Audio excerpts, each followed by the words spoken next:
It was orthogonal, so not too much along the diagonals. And this shows that Tower 2 did not make Tower 1 fall. It fell clear of Tower 1. They were separate events. And so here goes Tower 1 and its footprint. And this one, clearly, you can see it goes across the street and affects World Trade Center 7. All right. So let's, we heard a lot about World Trade Center 7. Let's talk about that. You've raised some interesting questions. And there are some interesting answers I contend. One of the architects and engineers for 9/11 Truth Statement is that high-rise buildings with much larger, hotter, and longer-lasting fires have never collapsed. Well, this is World Trade Center 7. During that fire, it was on fire for hours and hours. It was a hellacious fire. Here's Lieutenant William Ryan, and there are many, many statements like this available on websites such as AE 9/11 Info, which is sort of a counter to AE 9/11 Org, Richard's website there. And William Ryan said the heat must have been tremendous. There was so much expletive fire there.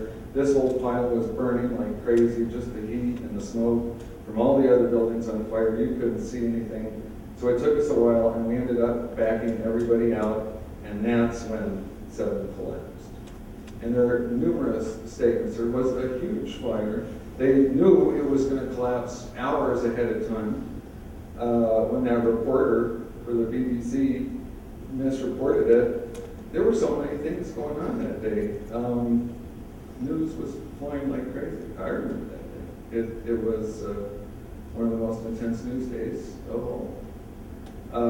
Structure Magazine, and that's a peer-reviewed journal. In November 2007, there's an article by Bill Sands and Hain, Single Point of Failure, How the Loss of One Column May Have Led to the Collapse of World Trade Center 7.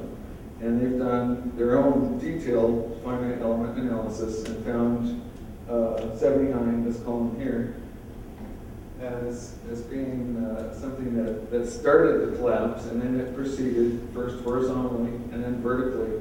And they modeled the kink. You can see right up here, that's where a kink is revealed. And by golly, when you look at pictures from the film of the collapse, what they're arguing about the kink, yeah, you can see one little pointer there. There it is, and then it progresses as the building collapses. But all this agrees with their peer-reviewed analysis. Another point, how about all those other buildings that had big fires? And here they are, the Aeon Center, the Park Central in Venezuela, One New York Plaza, 7 World Trade Center, and One Meridian Plaza. And basically, out of all these 5 buildings, look again, only one of those buildings had multiple fires on different floors simultaneously. Only one had fires reported in the first 10 floors of the building. Only one had no fire suppression effort during the entire burn, whether human or mechanical. Only one had several structural damage, severe structural damage from the very outset of the fire, hampering its ability to redistribute loads. And another kink in the World Trade Center 7 story is that it had a special construction to accommodate this power station here underneath. So how about World Trade Centers 1 and 2? You mentioned the free fall thing, and these pictures show that the debris, these columns are falling before the building. They are in free fall, and the dust is not quite free fall, and basically parts were falling free fall, the parts that were outside, but the actual collapse itself was not free fall. It was less than free fall, and it's proved by seeing these pieces fall past it. In all of those movies that we're showing today, I kept looking at you can see the stuff on the outside falling faster than the collapse itself. It's not a free fall. So here's Richard from one of his videos. Maybe this is this on the video? This demo with the boxes? Not this particular. Okay, it's a pretty interesting demo, but basically the point is, and I had to play this videotape and transcribe it, so I didn't want to misquote you or anything. But you said the one that had no resistance under it falls at free fall speed. The one that has 80,000 tons of structural steel on it, it doesn't even give. So what he does is he's got two small boxes that represent the top of the towers, and then one long box that represents all this steel, the structural stuff, and then nothingness to represent a vacuum. And the point is that the only free fall for this top section is when there's nothing underneath it. And basically, he's saying the one that has the 80,000 tons of structural steel under it doesn't give, it resists, it is met by an equal and opposite reaction known as the conservation of momentum, it doesn't fall. And all I've got to say is, this is an excellent example of pseudoscience and schlock physics. And basically it sounds technical, but there's really no science. Mass versus mass, is that all we're talking about? It's just this mass meeting this mass below, and if the mass below is big enough and tall enough, and then that's all there is, it shouldn't collapse? No, that's not the way to look at this. What we need to look at for things like this is something called load versus structure. And what load versus structure is, it's an engineering concept. Basically, the 9/11 Truth Info people have pointed out that while the mass was simply a static load, not in motion, the normal history of that building for decades and decades, people walking around, rolling carts, no problem. That's what it was designed for. The structured load could handle both that and people, wind, whatever. Once the mass started moving, once those central columns failed and the trusses couldn't hold it anymore, and that first section started to go down, that was a huge mass that built a dynamic load. When you lay a hammer on something, that's a general. When you hit as hard as you can with the hammer, that's a dynamic load. Things do not respond to dynamic loads the same way they respond to static loads. They really don't. So once this dynamic load started to collapse, then it collapsed as the way these buildings are designed to do, so they won't just tip over in the middle of New York City. And basically with every floor, thousands and thousands of tons of stuff added up. Maybe even if half of that stuff was shed out the sides, there would be so much falling down, so many people and desks and floors and concrete and beams, that this structure below it, no matter how well it was designed, couldn't withstand it, and the towers fell. It's what we call the pile driver effect. What if a plane hit the Empire State Building? In my research for this talk, I found that a plane did hit the Empire State Building on 28th of July, 1945, a B-25D Mitchell bomber was going from Massachusetts to New Jersey, and it slammed right into the Empire State Building in a dense fog. And there's the picture of the fire and the hole in the Empire State Building. Why did the Empire State Building fall down? If planes crashing into buildings make them fall, why didn't this one fall? Well, there's a little difference in the situations. B-29D Mitchell, there's a little picture. 31,000 pounds, 68-foot wingspan, 692 gallons of fuel, typical speed about 200 miles an hour. So if you look at just the kinetic energy, the 1/2 mv squared, as it plowed into the Empire State Building at 200 miles an hour, you get about 55 million joules. Nothing to sneeze at.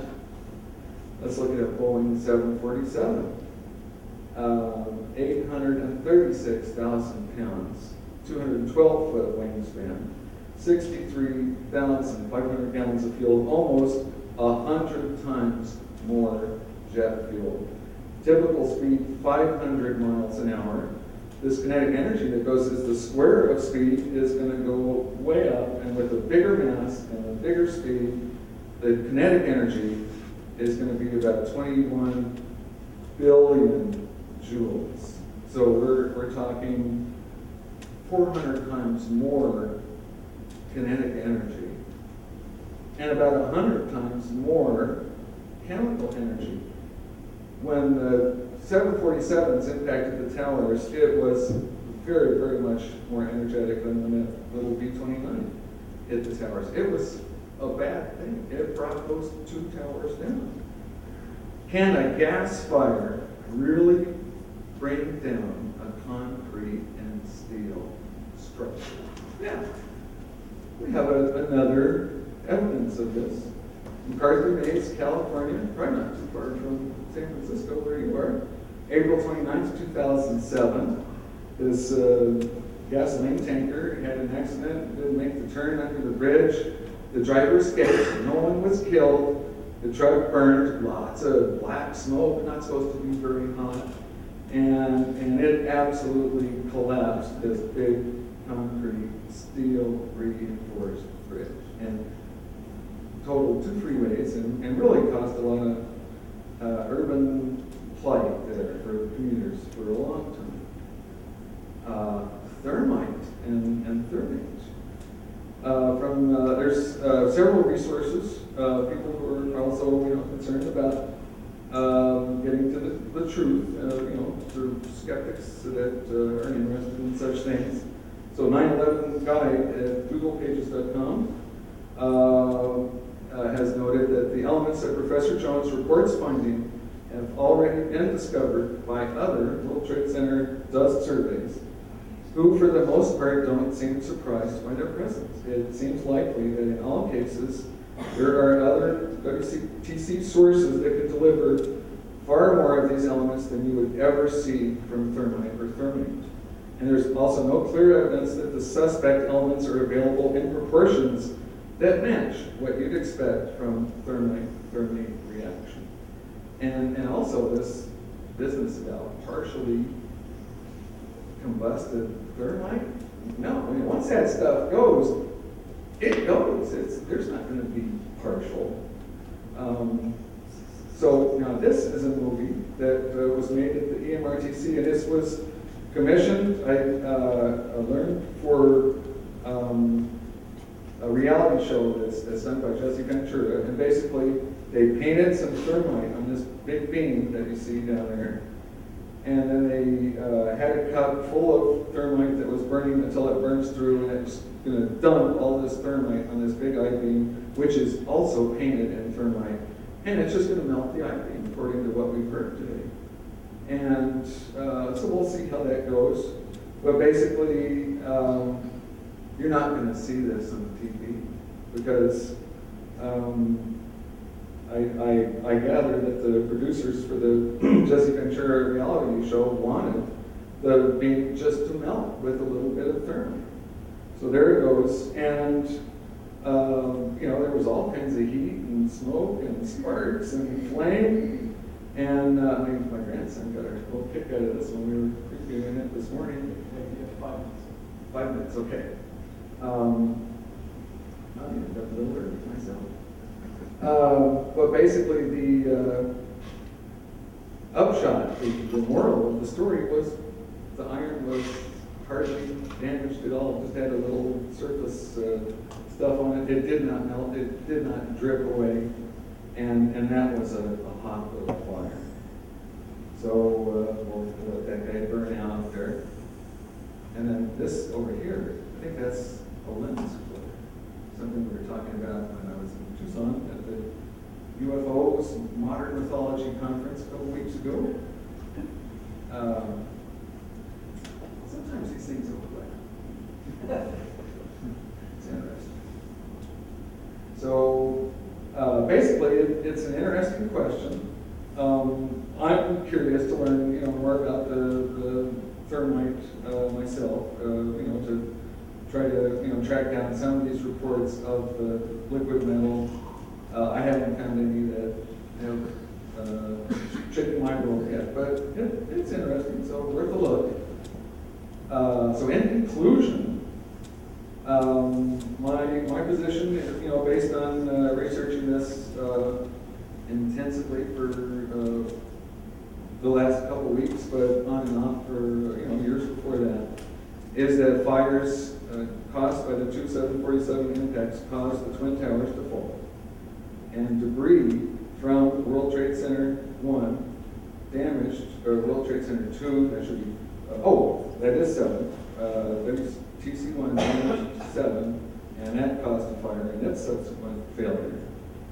And that's it. And then I guess we'll have some questions and what. Okay.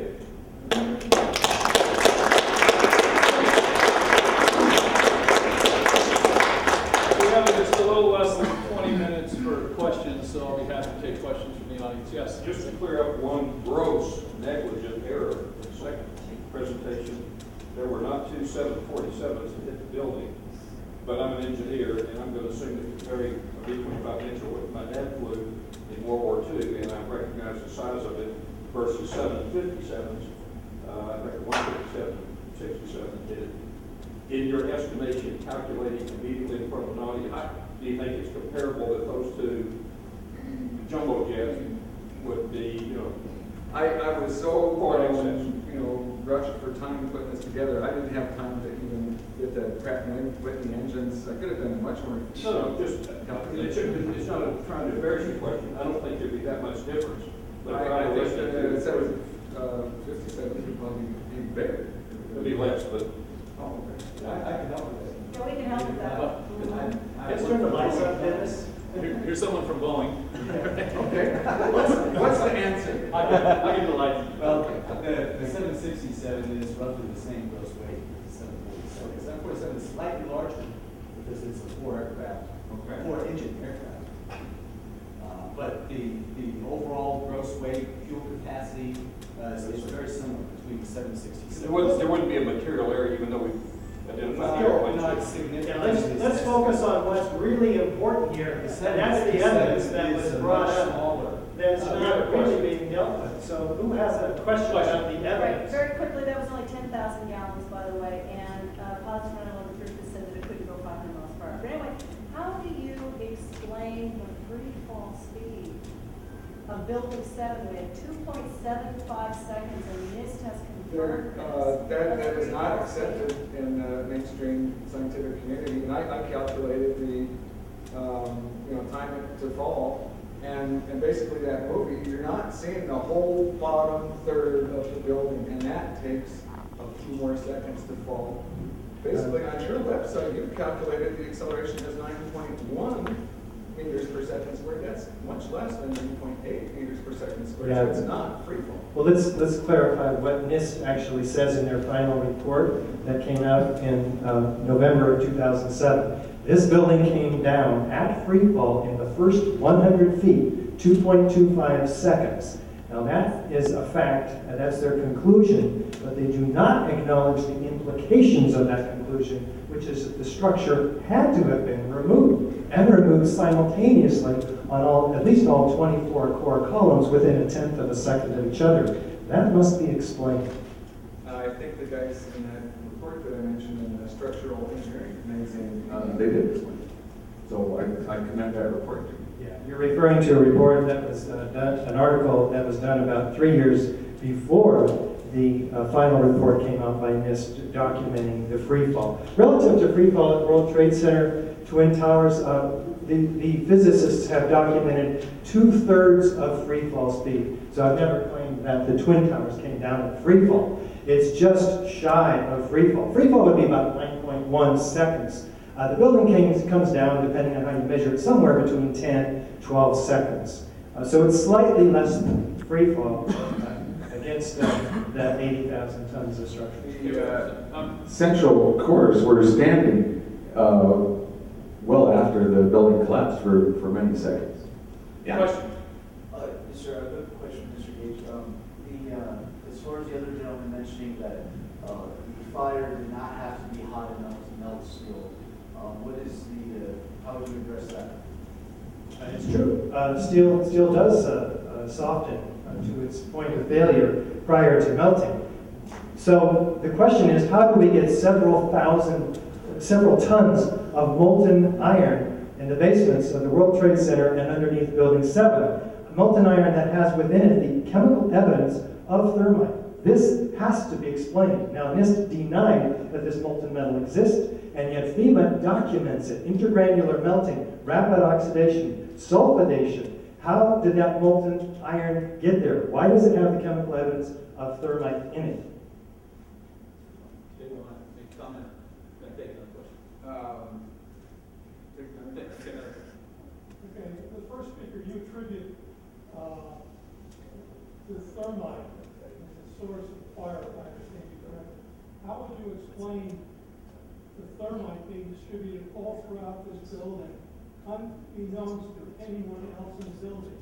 How would that come into being? Well, we're talking about the Twin Towers right now? Oh, but wherever the thermite... I didn't say the thermite started the fires. The jet fuel started the fires in the How Twin did the Towers. thermite get built? Yeah, well, we can speculate. One possibility is that we have, if you had access to the elevator cores throughout the columns and throughout the World Trade Center 1 and 2, you'd have access to all the core columns and core beams in that building. And you could plant those explosives in that area without the occupants even knowing. Especially if you had an excuse like an elevator modernization. Well, we happen to have had such going on the 9 months prior to 9/11 in the World Trade Center towers. Each elevator shaft was closed in turn. And after the first jet plane impacted, 85 of ACE elevator employees scattered. And this was quite a scandal. USA documented. They're supposed to stay and help the firefighters rescue the victims. So this is something that needs to be looked at. Of course, the security company would need a real investigation as well. How did you get several tons of nanothermite, which has not been addressed, by the way, by anybody tonight? The uniform 1/4 to 3/4 ratio of nanoscale thermite with perfectly rhomboidal faceted iron oxide particles at 40 nanometers across, uniformly mixed in a matrix of silica. This has not been explained either, but there's a peer-reviewed paper in the back. There's one for the first 10 of you who want it. I think there's 10 copies back there. Sherry will put them on the table. This is peer-reviewed in the Bentham Open Chemical Physics Journal. Question back here. As a citizen, I think that this report is quite interesting to read and compare with what AB 911 says. But what I'm really interested in, and I found out about this recently, is that the committee that is NIST was composed of many people who actually were in the development of nanothermite. How do we explain that that kind of composition of the NIST committee didn't even look at explosions of anything, not even dynamite, as part of their duties? I don't understand when they, in fact, were the developers of the material. Am I reading the wrong internet material, or is there evidence that these people were on the NIST committee? As I understand it, the various government agencies did look for evidence of explosives because there could have been bombs in the airplanes. They didn't. Check it out. They didn't. There wasn't even a crime scene investigation in New York City that month. Well, they acknowledged that they did not look for explosives. That's part of the official record. Questions? Other questions? Yes. We only have about 5 more minutes, so if you got a question, get it out. Just an observation and also a question. The debris field that you demonstrated here is actually far shorter than what was actually seen at the site. The perimeter, from the perimeter of the radius of the debris field averaged about 600 feet. And when you look at that map, it doesn't even cross West Street and hit the financial plaza. It turns out that the physics of the lateral ejections of these 4 and 20-ton perimeter wall units landing 600 feet away from the perimeter of the buildings is such that they have to be traveling instantly 50 to 75 miles an hour exiting speed out of the building. What force causes that? My second question is, what explains the steel glowing yellow hot that I saw when I was there on September 11th in the evening, at 12 and also the 13th at about 9 p.m. An iron worker pointed out a void to us, and we were all looking at molten iron. That was at the site of World Trade Center 1, which is the North Tower. To this very day, I don't see or hear an adequate explanation steel melting and appearing that. You gotta remember that when those towers collapsed, it wasn't just the steel girders and the concrete. There were staplers and aluminum foil and all kinds of No, I was sources looking- I was of. looking at four columns Okay. like that. Yeah, dozens of iron workers and first responders and structural engineers saw melting beams dripping off the ends of the beams. I think that's what you're referring to. Yeah, that's what we saw. And this is unexplained and denied, in fact, by his. I certainly don't claim that all the mysteries stemming from that day have been solved, and they are interesting and worthy of study. But I would point out, in a lot of these movements, once they take hold, basically they look to any problem in the official story and then say, well, see, that's a problem, so the whole thing collapses and our theory is true. That's not how you prove a theory. I'm interested in finding out more about the molten metal, but I still think the predominance of evidence shows that it was the jets that made the towers fall. Well, here's one such problem with the official story. We have a 15-story section above the point of jet plane impacts, supposedly the pile driver, which drives this rest of the building down to the ground. But all the videos and photos show that pile driver has consumed itself and expelled its mass laterally in the first 4 seconds. After that, there is no pile driver seen anywhere driving the rest of the building down. The building is tearing itself apart and at 2/3 of free fall acceleration. The pulverization of material does not make it go away. That material was still there. It was still massive. It still weighed a lot, and it was coming down way beyond what the structure of the towers would support. It was way too much of a dynamic load. Just because there's dust coming outside doesn't mean that this pulverized dust is weightless. It was anything but weightless. Yes, question. One speaker really asked for an independent investigation, and the other speaker really asserts that the importance of peer review to make sure the science is right. I was wondering what both speakers felt the appropriate investigation or peer review process should be in the future. I would encourage, some of your engineering colleagues to try to publish, papers that document some of the things you've been saying.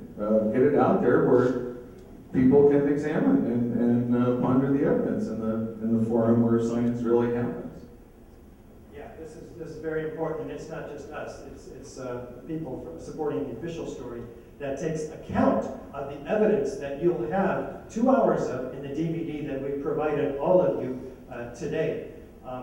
Relative to peer-reviewed papers, I explained already, there's a 25-page peer-reviewed paper that has taken scientific circles by storm, addressing specifically the experiments conducted on 4 separate samples by several teams of scientists across the world, which document nanotechnology, nanothermite, superthermite, which has not been explained yet on this ridiculous website, 8911truth.info, or by those supporting the official story. Okay, but before we break, Can I ask 45 seconds. one more question? How many people, raise your hands if you still go for the official version that it was jet planes that caused the towers to fall, Twin Towers and the World Trade. So 1, let's, 2, 3, 4, 5, 6, 7, 8, 9, 10, 11, 12, 13, 14, 15, 16. 16. And Fires brought the buildings down. How many of you are unsure at this point? 1, 2, 3, 4, 5, 6, 7, 8. How many believe that the buildings were brought down by explosive demolition? Dennis, right? 1, 2, 3. The Twin Towers. Hold on, 1, 2, 3, 4, 5, 6. Thank you. Okay, thank you.